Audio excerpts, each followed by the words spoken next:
Bonjour, je suis Pascal Espo du blog de l'image et cette semaine, dans les astuces de pro, nous allons parler du filtre anti-poussière du logiciel Photoshop.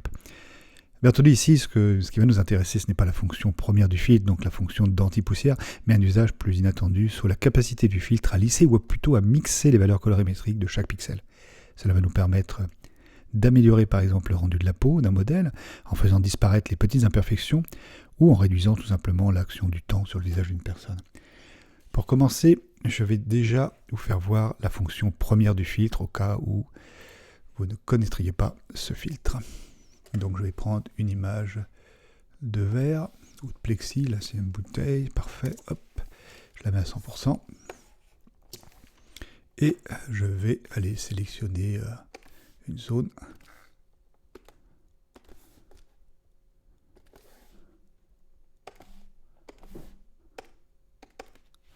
Voilà, ici je pourrais en sélectionner une autre. Alors, petit détail, quand vous sélectionnez des zones comme ça pour faire disparaître les poussières, il est très intéressant de ne pas prendre les arêtes que l'on a dans la matière, parce que si vous êtes obligé de pousser un peu loin le filtre, qui va donc lisser, vous allez faire disparaître ces arêtes et ça va bien sûr réduire votre impression de netteté ou votre impression de forme parfois.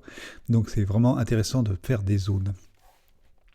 Je vais sur le filtre anti-poussière et je vais appliquer donc un réglage. Alors pour les réglages du filtre, c'est assez simple. Plus vous arrivez à avoir le résultat souhaitable avec un rayon faible, plus vous arriverez à conserver de la matière sur la zone, c'est-à-dire vous éviterez de tout lisser. La plupart du temps, on est sur un rayon de 3. Alors pourquoi le rayon de 1 ? Parce que là, vous voyez que même si je le mets en 1, j'arrive quand même pas à enlever la matière, ça fera vraiment très très peu. Le rayon de 1 et le rayon de 2, c'est très très intéressant quand vous avez par exemple, si vous avez une image numérisée comme une 24-36 argentique qui a été numérisée et qui a beaucoup de petits points, de petites imperfections, et sur une image où vous ne pouvez pas en fait sélectionner des zones, mais que vous êtes obligé de prendre la totalité de l'image. Là, ça peut être intéressant d'avoir un rayon de 1, où vous n'arriverez pas à récupérer la totalité, ou plus précisément, vous n'arrivez pas à faire disparaître tous ces petits points, mais vous arriverez à réduire leur importance, et donc à améliorer le rendu visuel. Donc c'est pour ça que c'est intéressant d'avoir un rayon de 1 tout de même. Donc ici, on va aller sur un rayon de 3, et l'idée, une fois que vous avez placé votre 3, c'est de réduire le seuil jusqu'au moment où on va faire disparaître ces points.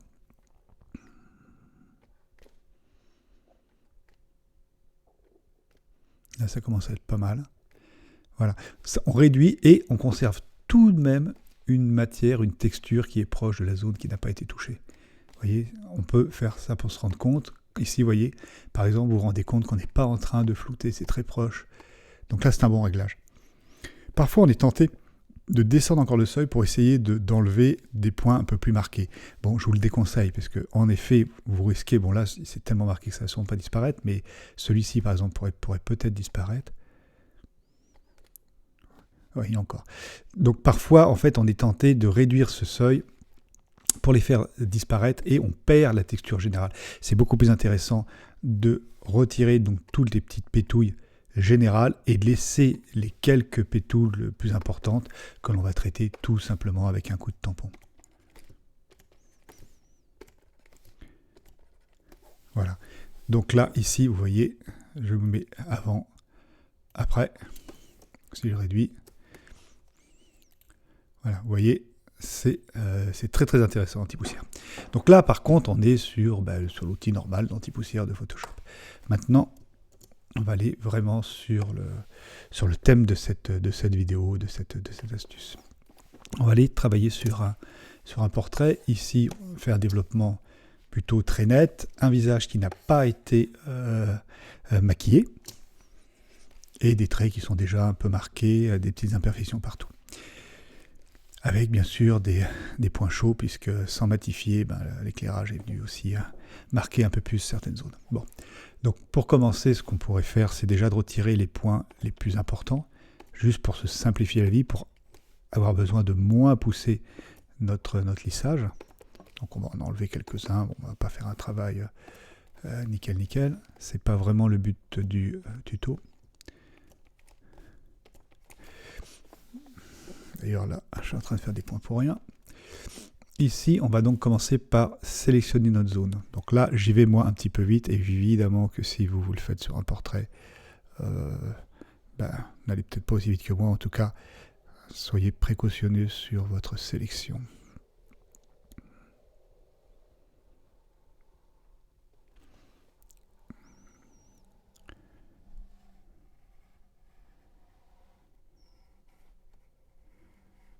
Voilà, je sélectionne la totalité du visage.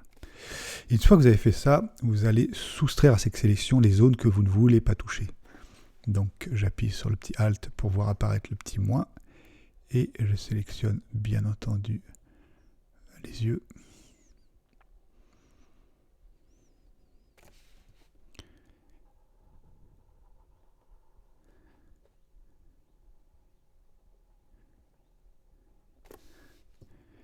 À l'arête du nez.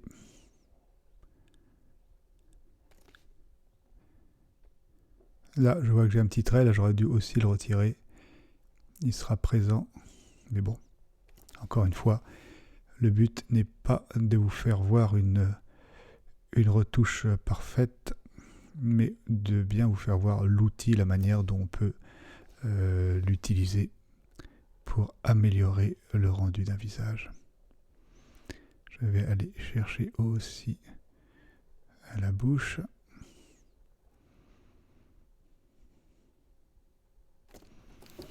Voilà. Je vais enlever la petite pointe que j'ai faite. Ok, donc là je pense que c'est... Ah non, j'ai oublié les sourcils.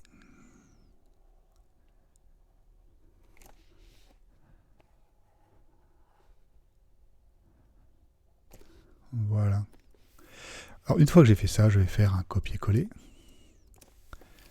Et vous voyez qu'ici, j'ai donc conservé juste la partie que je veux traiter. Alors maintenant, on va aller rechercher le filtre anti-poussière. Et nous allons travailler d'une manière totalement différente. Donc on va aller sur un rayon beaucoup plus important. Voilà, et on va aller rechercher vraiment un lissage. Donc là, ça serait pas mal, mais je pourrais même aller un peu plus loin.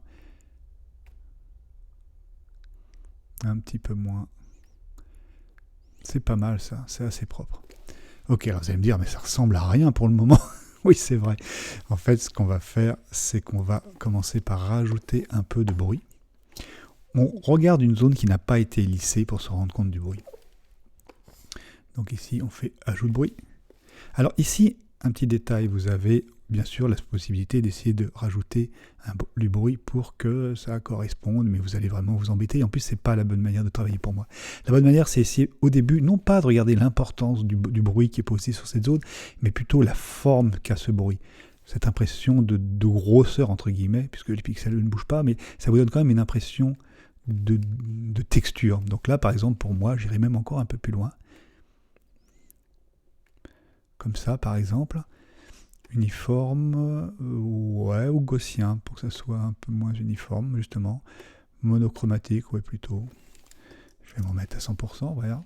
Donc là, c'est vrai qu'on regardez ça, vous vous dites, mais c'est bizarre ce qu'il fait. Et une fois que vous l'avez appliqué, vous allez sur Édition et Atténuer ajout, et vous le mettez à 0, tout simplement. Donc là, on va augmenter, et là, vous voyez qu'en ramenant l'opacité, on va faire apparaître le bruit de manière vraiment, on aura beaucoup plus de souplesse et on arrivera à quelque chose de très propre. Alors, vous avez deux solutions. Ou vous recherchez à avoir un bruit présent qui est très proche de celui-ci, mais moi, ce que je préfère, c'est clairement d'aller un peu plus loin. Donc, il faut clairement qu'il soit plus présent qu'ici, si vous faites cette deuxième manière d'agir. Voilà, on va aller un peu plus loin, vous voyez, il est vraiment plus marqué. Hein. Et maintenant que vous avez fait ça, vous allez tout simplement filtre, atténuation et flou. Et tac, ça vient vous fracasser à nouveau tous ces petits grains pour avoir quelque chose qui paraît se lisser. Alors, il fait qu'ils soient un petit peu plus présents, vous allez voir tout à l'heure que c'est intéressant.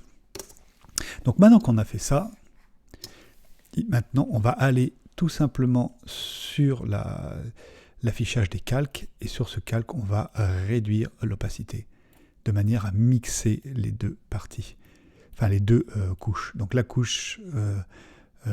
déjà existante, enfin la couche réelle qu'on n'a pas touchée, donc celle du dessous, avec notre couche où nous avons fait ce lissage par l'antipoussière. Donc vous voyez, à vous de voir jusqu'où vous voulez aller. Alors, si je regarde simplement ce calque, vous allez voir que, en fait, on a vraiment laissé très peu, hein, c'est vraiment très transparent. Mais c'est pas grave, voilà, ça va très clairement améliorer les choses. Alors, à vous de voir jusqu'où vous voulez aller, selon le modèle, selon l'âge du modèle, selon l'effet que vous voulez. Parfois, c'est intéressant d'y aller tout doucement, un tout petit peu, parce que vous voulez garder un peu le caractère, mais que vous voulez, enfin le caractère, vous voulez encore que la peau soit représentative de l'âge de la personne, mais vous voulez quand même retirer quelques petites imperfections.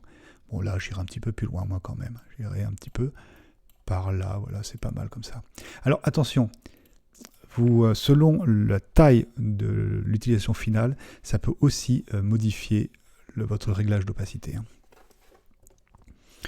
Et une fois que vous avez ça, vous pouvez, et même vous devez quelque part, si vous voulez vraiment peaufiner, ici mettre un petit masque de fusion.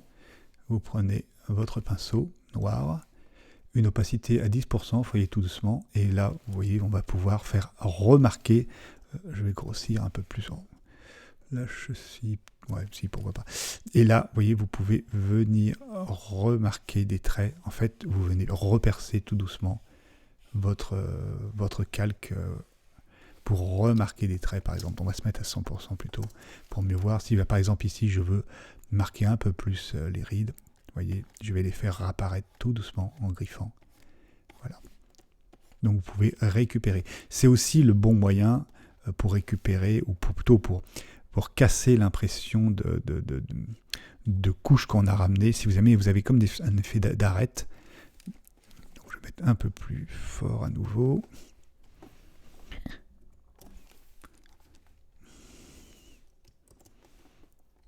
Voilà, ici. Voilà, ici.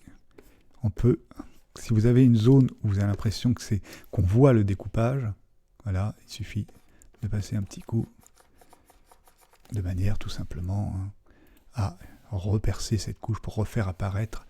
Et comme vous l'avez mis avec une petite opacité, vous allez rendre cette petite bordure vous allez faire un modelé, vous allez faire un dégradé, et ce qui fait qu'on va moins se rendre compte de la bordure du calque que vous venez de créer.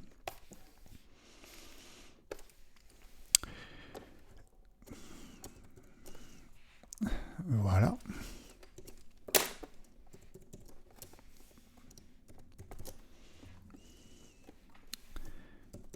Ah, j'ai mon Photoshop qui ne veut plus grossir et réduire, qui ne répond plus.